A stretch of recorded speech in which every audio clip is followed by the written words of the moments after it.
नमस्कार दोस्तों, सभी का स्वागत करता हूं मैं आपको अपने यूट्यूब चैनल में। मैं लेके आ गया हूं आज बीकॉम का लागत लेखांकन कॉस्ट अकाउंटिंग के बारे में कुछ मोस्ट इंपॉर्टेंट क्वेश्चन। गाइस, वैसे तो ये शॉर्ट क्वेश्चन आंसर्स हैं, लेकिन आप इससे ही लॉन्ग क्वेश्चन बना सकते हो। शॉर्ट पता होगा तो लॉन्ग तो अपने आप बन ही जाएगा, क्योंकि अभी आजकल लोग लॉन्ग याद नहीं कर रहे हैं। ठीक है, तो शॉर्ट से जल्दी आ जाता है। और वैसे भी प्राइवेट वाले खासकर रहते हैं कि जॉब वगैरह ही करते हैं, तो जल्दी नहीं पढ़ पाते, तो इसको पढ़ेंगे तो गाइस पेपर में कुछ ना कुछ तो लिख के आ ही जाएंगे, है ना। तो बहुत मोस्ट इंपॉर्टेंट क्वेश्चनों में से मैं लेके आया हूँ लागत के बारे में। ठीक है, आप सॉल्यूशन नहीं कर सकते, कम से कम इसे तो पढ़ सकते हैं। आइए क्वेश्चन को स्टार्ट करते हैं हम। लागत लेखांकन क्या है? मेन चीज़ यही है, आपका सब्जेक्ट का नाम भी यही है कि लागत लेखांकन। तो उत्पादन खर्चों का हिसाब रखने की पद्धति, मतलब कि जो आपका खर्चा हो रहा है, ठीक है, उसको जो आप हिसाब कर रहे हो, उसी पद्धति को लागत लेखांकन कहते हैं। जैसे कि आपका बैंक अकाउंट हो गया, तो जो आप एंट्री करवाते हो, तो जितना आपने खर्चा किया वो लागत लेखांकन। ठीक है, लागत का अर्थ क्या है? किसी वस्तु को बनाने में होने वाला कुल खर्च।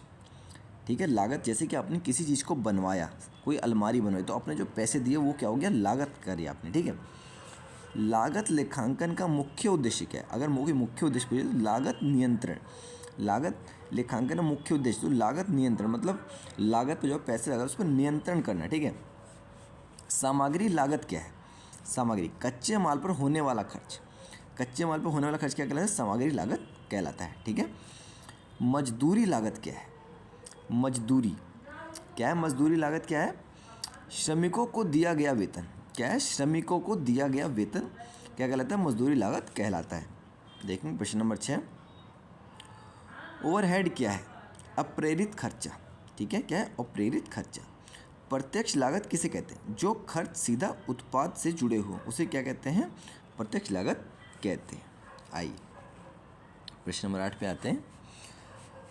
अप्रत्यक्ष लागत क्या है? जो खर्च सीधे उत्पाद से ना जुड़े हों उसे क्या कहते हैं? अप्रत्यक्ष लागत। जो सीधे खर्चे से ना जुड़े, जो खर्च सीधे उत्पाद से ना जुड़े हों उसे क्या कहते हैं? अप्रत्यक्ष लागत। ठीक है, स्थिति लागत क्या है? जो खर्च नहीं बदलता। जो खर्च नहीं बदलता तो क्या कहते हैं? स्थिति लागत कहलाता है। स्थिर लागत का उदाहरण क्या है? क्रिया। स्थिर लागत का उदाहरण क्या है? क्या है? क्रिया। क्या है? क्रिया। परिवर्तित लागत क्या है? जो उत्पादन के साथ बदलती है वो क्या होगी? परिवर्तन लागत कहलाती है। ठीक है, परिवर्तित लागत का उदाहरण क्या है? कच्चा माल खर्च। क्या है? कच्चा माल खर्च। लागत पत्रक क्या है? लागत का विवरण पत्र। लागत पत्र जो आएगा वो क्या है? लागत का विवरण, जो जानकारी है वो उसका लागत पत्र कहलाएगा। ठीक है, सामग्री नियंत्रण, जैसे मैंने बताया पहले भी, सामग्री का सही उपयोग की व्यवस्था करने को सामग्री नियंत्रण कहते हैं। ठीक है, तो साथ साथ आप इसका स्क्रीनशॉट लेते रहिएगा इन सारे क्वेश्चनों का। सारे मोस्ट इंपॉर्टेंट क्वेश्चन है गाइस, आप साथ साथ पढ़ते रहिए, बहुत मज़ा आएगा आपको। आइए प्रश्न नंबर 15 पे आ चुके हैं हम। टॉप 50 क्वेश्चन लेके आए हैं गाइस। ठीक है, आइए प्रश्न नंबर 15 पे हम आ चुके हैं। मजदूरी नियंत्रण क्यों आवश्यक है? फालतू खर्च रोकने के लिए। मजदूरी नियंत्रण क्यों आवश्यक है? फालतू, जैसे बहुत से फालतू खर्च होते हैं उन्हें रोकने के लिए मजदूरी नियंत्रण की आवश्यक होती है। ठीक है, ओवरहेड के दो उदाहरण। ओवरहेड बिजली, ठीक है, मरम्मत। एक होता है बिजली, एक होता है मरम्मत, मतलब आपकी बिल्डिंग वगैरह की मरम्मत। ठीक है, ये आगे उदाहरण हो जाएगा। ओवरहेड के दो उदाहरण, समझ गए? मतलब कि एक्स्ट्रा जो जा रहे हैं आगे चलेंगे। उत्पादन लागत क्या है? उत्पादन से मतलब कि किसी चीज़ का उत्पाद है तो वस्तु बनाने की कुल लागत।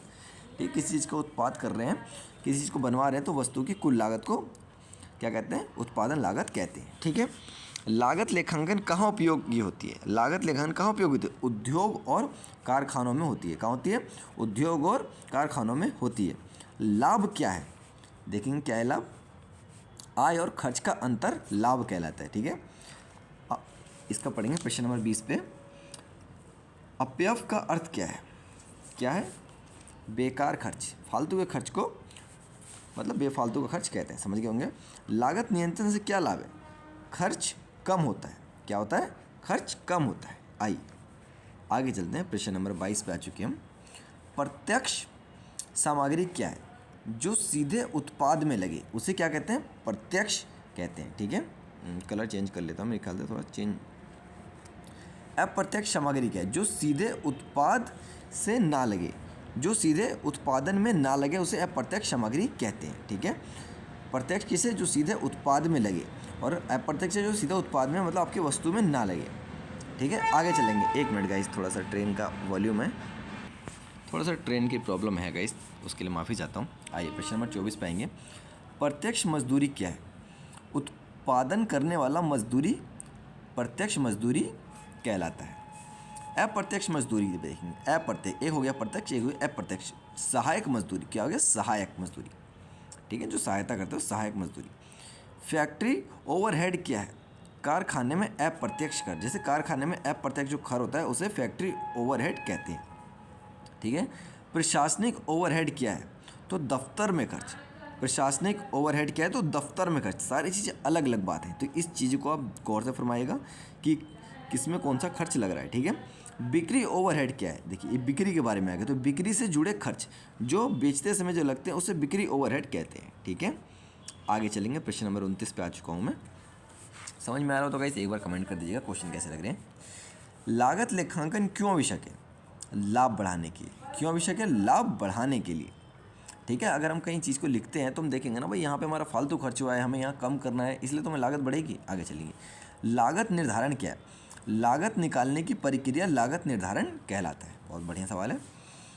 मानक लागत क्या है? पहले से तय लागत। पहले से तय लागत मानक लागत कहलाता है। वास्तविक लागत क्या है? वस्तु में हुई लागत वास्तविक लागत कहलाता है। कितना बढ़िया सवाल है। लागत लेखांकन किसके लिए है? प्रबंध के लिए। क्या है? प्रबंधन के लिए है लागत लेखांकन। वित्तीय लेखांकन किसे कहते हैं? बाहरी उपयोग के लिए। लागत लेखांकन का एक कार्य लिखित खर्च विश्लेषण। लागत लेखांकन एक कार्य लिखित क्या है? खर्च का विश्लेषण करते हैं, उसे हम लागत लेखांकन का एक कार्य हो गया, ठीक है। आइए प्रश्न नंबर 36 पे आ जाते हैं हम, ठीक है। कच्चा माल क्या है? उत्पाद में लगने वाला माल। क्या हो गया? कच्चा माल क्या है? उत्पाद में लगने वाला माल कच्चा माल कहलाता है। वेतन क्या है? मजदूरी का भुगतान। जैसे आप कहीं जॉब करते हो तो जो सैलरी मिलती है उसे मजदूरी का भुगतान वेतन सैलरी कह सकते हैं। लाभ नियंत्रण क्यों जरूरी है? व्यवसाय चलाने के लिए लाभ नियंत्रण जरूरी है। अगर लाभ ही नहीं होगा तो फिर व्यापार कैसे चलेगा आपका? लागत कम करने का एक तरीका लिखिए। क्या है? अपव्यय रोकना, ठीक है। अपव्यय को रोकने से लागत कम करने का एक तरीका हो गया, फालतू के खर्चे ना करना। लागत लेखांकन का परिमाण क्या होता है? सही लागत की जानकारी लागत लेखांकन का परिमाण हो सकता है। लागत नियंत्रण कौन करता है? प्रबंधक। कौन करता है? प्रबंधक। किसके बारे में? लागत नियंत्रण के बारे में। लागत लेखांकन का उपयोग कब होता है? उत्पाद के समय। कब होता है? उत्पाद के समय होता है। लागत और खर्च में अंतर क्या है? खर्च लागत का भाग है। किसका? खर्च लागत का भाग है। किसका भाग है? लागत का। लागत लेखांकन किस विषय से जुड़ा हुआ है? लेखांकन से जुड़ा हुआ है। लागत लेखांकन नाम से पता चल रहा है किससे जुड़ा हुआ है। मजदूरी कितने प्रकार की होती है? तो 2 प्रकार की होती है। लागत लेखांकन में योजना क्यों जरूरी है? खर्च नियंत्रण करने के लिए लागत लेखांकन में योजना की जरूरी होती है। लागत लेखांकन से क्या जानकारी मिलती है? तो लागत लेखांकन से खर्च का विवरण, जैसे कि मैंने पहले बताया था कि खर्च का विवरण जानने के लिए हम लागत लेखांकन, अगर कोई भी चीज़ खर्च कर रहे हैं तो उसका कहीं हम लिखेंगे तो हमें पता चलेगा कि यहाँ पे ये खर्च हुआ, यहाँ पे ज़्यादा हो गया, तो हमें लिखना भी चाहिए कोई बिजनेस खोल रहे हैं तो। बाकी इससे पहले वाली वीडियो आपने नहीं देखी तो इससे पहले वीडियो देख लीजिएगा, उसमें बहुत सारी जानकारी मैंने बता दी आपको। आइए, लागत बढ़ाने का एक कारण लिखिए। अपव्यय। क्या है? अपव्यय। लागत घटाने का लाभ क्या है? मुनाफा बढ़ता है। लागत घटाने का लाभ क्या है? कि मुनाफा बढ़ता है। चलिए, तो गाइस ये हो गया बिल्कुल आज का लास्ट क्वेश्चन, ठीक है। इसको पढ़ लेते हैं, उसके बाद बात करते हैं। लागत लेखांकन का अंतिम उद्देश्य क्या है? अधिकतम लाभ। क्या है? अधिकतम लाभ। तो गाइस सबसे पहले तो आप मुझे कमेंट में ज़रूर बताइएगा कि इस टाइप के क्वेश्चन आपको कैसे लग रहे हैं। बीकॉम के क्वेश्चन है गाइस, ये किसके क्वेश्चन है? बीकॉम के क्वेश्चन है, जो कि मोस्ट इंपॉर्टेंट क्वेश्चन आंसर्स लेके आया हूँ मैं आपके लिए। एग्जाम में मोस्ट इंपॉर्टेंट क्वेश्चन यही सारे क्वेश्चन आने वाले हैं गाइस। तो गाइस हो सके तो अपना छोटा भाई समझ के एक सब्सक्राइब कर दीजिए और एक लाइक कर दीजिए, आपकी बहुत बड़ी मेहरबानी होगी, दिल से शुक्रिया होगा। तो मिलते हैं नेक्स्ट वीडियो में। Thanks for watching. नमस्ते, राम राम, जय श्री राम।